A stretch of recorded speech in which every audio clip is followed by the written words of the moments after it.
9 ఏళ్ల తర్వాత రీఎంట్రీ ఇచ్చిన మెగాస్టార్ తన సత్తా ఏమిటన్నది ఖైదీ నెంబర్ 150తో చెప్పటం తెలిసిందే.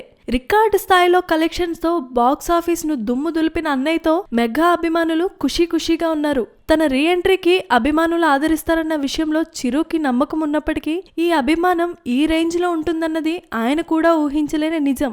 సినిమాలు వదిలేసి పాలిటిక్స్ లోకి వచ్చి అప్ అండ్ డౌన్స్ ను చూసిన వేళలో మెగాస్టార్ రీఎంట్రీ ఎంత సక్సెస్ఫుల్ గా ఉంటుందన్న విషయంపై కొందరు సందేహాలు వ్యక్తం చేసినా అవి ఉత్తిదే అన్న విషయం తేల్చేశారు. ఖైదీతో అదిరిపోయే సక్సెస్ ను సొంతం చేసుకున్న చిరు తన తర్వాతి చిత్రాన్ని కొనిదెల ప్రొడక్షన్ లోనే తీసేందుకు ఓకే చెప్పడం తెలిసిందే.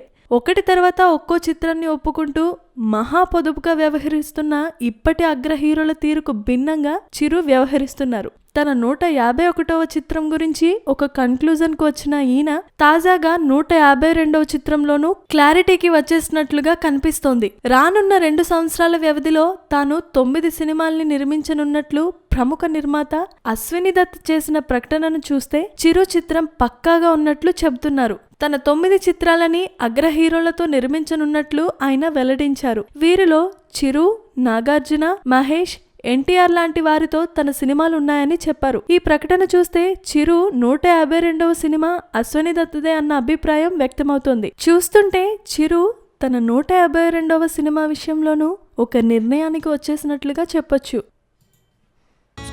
Please subscribe. Hi, it's me Purna. Please subscribe.